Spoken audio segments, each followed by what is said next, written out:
ওরাই তো সেরা। আপনার কাজ ইমামতি করা, আপনি মসজিদে যাই ইমামতি করেন, আমাদের বুঝ দিতে এসেন না। বলেন হুজুর, আমাদের বুঝ দিতে এসেন না, শেষে আপনার ইমামতি খুঁজে পাওয়া যাবে না। কি অবস্থা সবাই? তোমরা কি ভুলে গেছো? বসে আছো কেন? আজকে কি দিন বলো তো? আরে আজকে সে 31st নাইট না, তোমরা ভুলে গেছো? টাকা বের করো। আজকে কি কি হবে শোনো তাহলে। আজকে আমরা বক্স আনবো, আতশবাজি কিনতে হবে 10 প্যাকেট কমপক্ষে, আর বড় বাজি কিনতে হবে 20 প্যাকেট। ঠিক আছে? আমরা মানুষের চালে মারবো, ঘরে মারবো। ঠিক আছে? ঠিক কিনা? ঠিক। শিগগিরি টাকা বের করো। আমি তো টাকা তুলছি, শিগগিরি টাকা দাও। দাও দাও, 200-400 যা পারো দাও, তাড়াতাড়ি। 300, তুমি 300। তুমি এত কম দিলে কেন? আরে না, সমস্যা নেই, দাও।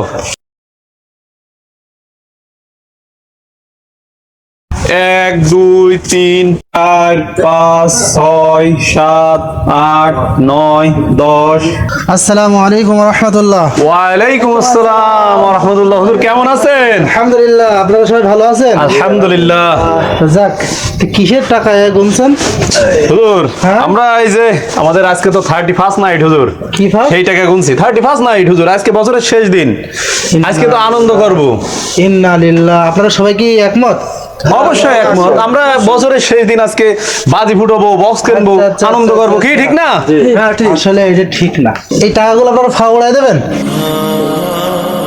এই এতগুলো টাকা বছরে একটাই দিন, কিন্তু না, এতগুলো টাকা ফাওনা উড়ে একটা ভালো কাজে তো ব্যয় করতে পারি, যাতে দুনিয়াও ফায়দা আখেরাতেও ফায়দা হতে পারে।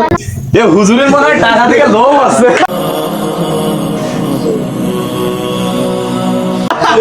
হুজুর মনে হয় মাসে বেতন পাইনি, কি বলিস? হুজুর মনে হয় মাসে বেতন পাইনি। হুজুর টাকা লাগবে। টাকাগুলো খারাপ পথে খরচ না করে একটু ভালো পথে খরচ করলেও তো আপনাদের টাকা সার্থক হবে। এই সারাদিন বছরে একটা দিন আজকে আমরা আনন্দ করবো, এর থেকে ভালো কি হতে পারে? আসলে আপনারা যেটা আনন্দ খুঁজছেন এর ভিতরে আনন্দ না। আপনারা কি দুনিয়াতে সাময়িক কিছুদিন আনন্দ, এটা কি আনন্দ মনে করছেন? অনন্তকাল তো কবরে রয়ে গেছে, আখেরাতে রয়ে গেছে, সেই জায়গায় আনন্দ সবচেয়ে বড় আনন্দ। পৃথিবীতে ওরাই তো সেরা। আপনার কাজ ইমামতি করা, আপনি মসজিদে যাই ইমামতি করেন, আমাদের বুঝ দিতে এসেন না। আমাদের আজকে বছরের শেষ দিন, আমরা আজকে আনন্দ করবো। বলেন হুজুর, আমাদের বুঝ দিতে এসেন না, শেষে আপনার ইমামতি খুঁজে পাওয়া যাবে না। আপনার এখানে জ্ঞান দিতে রাখা হয়নি, আপনার বেতন দিয়ে রাখা হয়েছে মসজিদ ইমামতি করার জন্য। আচ্ছা আচ্ছা আচ্ছা, আপনি জায়গায় যান। আসলে আপনি যে বললেন মসজিদে থাকা ইমাম মানে তো নেতা, জানেন তো আপনারা, নেতা কি শুধু মসজিদে থাকলে হবে? বাইরে ঠিক করতে হবে না? উপর পর্যায়ে ঠিক করা লাগবে না? তো একজন নেতা সমাজ সংস্কার করবে, সাথে সাথে ইসলামী পথে চলার জন্য যুবকদেরকে উদ্বুদ্ধ করবে। আপনারা সব যুবক, ইসলামের জন্য এক একটা বড় রাহবার, জিহাদের ময়দানে আপনারা প্রত্যেকেই এক একটা বড় সৈনিক, ইসলামের অতন্ত্র প্রহরী।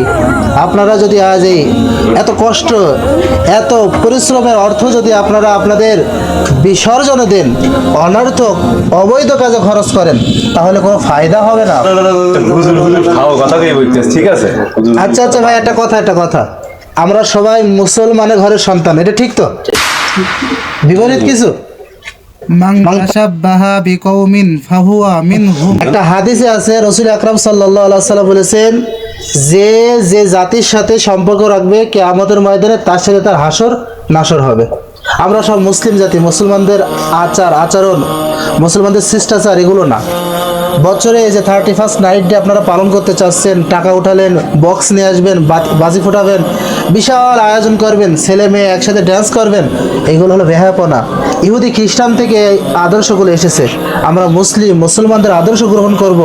মুসলমানদের দিকে তাকায় দেখেন, ফিলিস্তিনিদের তাকায় দেখেন, তারা আজ কত অসহায় অবস্থায় জীবনযাপন করছে। না পাচ্ছে পানি, না পাচ্ছে জীবন ধারণ করার জন্য সামান্য পরিমাণ খাবার, না পাচ্ছে মাথা ঠাই গোজার মতো জায়গা। আর আমরা মুসলমান ভুলে গেছি আমাদের ঐতিহ্যের কথা, মুসলমান ভুলে গেছি নিজেদের শিষ্টাচারের কথা, মুসলমান ভুলে গেছি মুসলমানদের তাহাজ্জুদ তামাদ্দুনের কথা। কিন্তু দেখেন, এই যে আনন্দটা আজ আমরা অসহায়দেরকে নিয়ে একত্রিত করি, কিন্তু এই দিনটা না। এই আনন্দ করা ইসলাম তো বৈধতা দিয়েছেন, ইসলামের পদ্ধতিতে করি, জায়েজ পদ্ধতিতে করি। ইনশাল্লাহ রাজি আছেন না আপনারা? ইনশাল্লাহ। ভুল হয়ে গেছে, আমরা হুজুর ভুল করে ফেলেছি। আসলে এই টাকা অবশ্যই কোনো ভালো কাজে লাগাবো। কি ভাই ঠিক না? আমরা এই টাকা আপনার হাতে তুলে দিচ্ছি, আপনি এই টাকা অবশ্যই কোনো ভালো কাজে লাগাবেন। আচ্ছা, আমার হাতে দেওয়া লাগবে না, আপনারা রাখেন। যুবকরাই তো সমাজের সংস্কারক। আপনারা যদি ইসলামের পথে চলে আসেন, ভালো কাজে চলে আসেন, ইনশাল্লাহ আমাদের সমাজে আর কোনো অন্যায় থাকবে না, দুর্নীতি থাকবে না, আর মানুষকে জ্বালাতন করার মতো যুবক আর পাওয়া যাবে না ইনশাআল্লাহ। রাজি আছেন না আপনারা? তাহলে সবাই ভুল ইনশাআল্লাহ স্বীকার করো। হুজুর হুজুর আমাদের মাফ করে দিয়েন হুজুর, আমরা যা না তাই বলে ফেলেছি আপনার। আসলে- আপনি ইমাম না হুজুর, আপনি আমাদের নেতা হুজুর, আমাদের মধ্যে এই জ্ঞানগুলো ছিল না। আপনার অনেক ধন্যবাদ হুজুর, আপনি আমাদের ক্ষমা করে দিয়েন। সবাই ক্ষমা চেয়ে নাও হুজুরের কাছে। আচ্ছা আচ্ছা ঠিক আছে, জাযাকাল্লাহ। আপনারা সবাই মসজিদে আসবেন, দেখা হবে ইনশাআল্লাহ ইনশাআল্লাহ ইনশাআল্লাহ।